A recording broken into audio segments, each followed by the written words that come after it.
and I'm a mechatronics engineering graduate, just recently graduated from Monash University, Malaysia.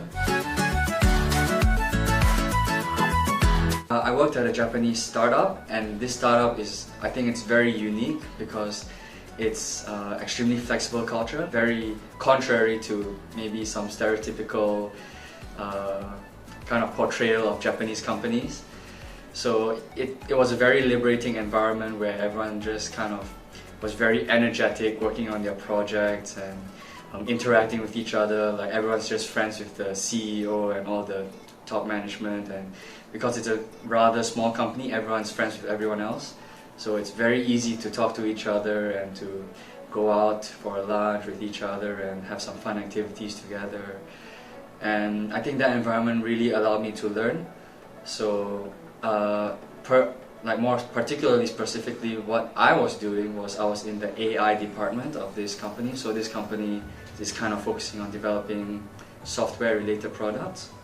So a big part of that is developing some AI or some machine learning models to incorporate in those products.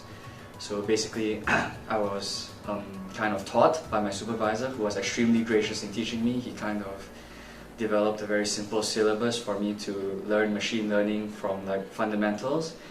And I think through my experience with those projects, I was really able to develop a much stronger fundamentals of like coding and developing like kind of machine learning models for an actual product.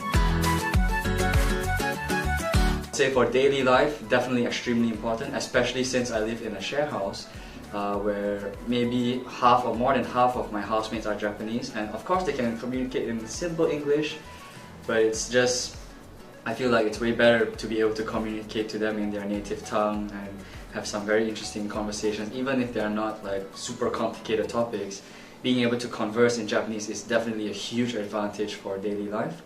In terms of my company, however, since it's a startup and it's very international, actually the main mode of communication is English. So I'm extremely grateful to be able to, especially since I'm kind of in a technical job, a lot of concepts, for me at least, are kind of difficult to communicate in Japanese, especially those like academic or technical related concepts. But with my other co-workers, sometimes it's for daily conversation purposes. I felt like it was kind of a good opportunity for me to practice Japanese with like as much as I could and with anyone I could. I think the first half of my internship was really based on just like building solid fundamentals and being able to work with the frameworks of like coding and programming and machine learning and having the necessary knowledge in order to explore machine learning models and different techniques. So after that, I feel like the current project I'm working on now, which is to put it very simply, it's kind of like being able to edit or morph human faces with deep learning neural networks, which are generative networks. Just like seeing all the knowledge and all the coding that experience and practice that I amassed over like the first half of my internship like come to fruition into an actual usable product in the second half of my internship. I think that was extremely fulfilling to me, and probably in terms of work-related stuff, that would be, I have to say, my biggest achievement. I just feel like the overall experience of coming to Japan, because this is like kind of my first time living away from home for an extended period of time, just adapting to everything and speaking a totally different language with everyone and learning a new language.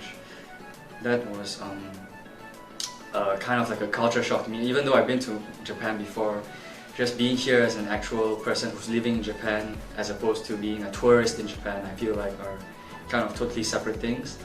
So just being able to kind of experience firsthand the lifestyle of what a Japanese person would be like was a very enlightening experience for me. I would say that definitely really consider what kind of working environment you want to be in, because Tokyo is just a mixed bag. Really, Your mileage will definitely vary based on the kind of company that you are placed in. So really think hard about what kind of environment and what kind of skills you want to gain from your internship experience. So just don't be afraid to communicate what you want and set goals for yourself so that you know the kind of direction that you want to take inside your company. Once you've decided, I think it would definitely be a huge advantage if you learn some Japanese first, of course. If you come to Tokyo, just make sure you enjoy yourself outside of work, inside of work. Move out of your comfort zone.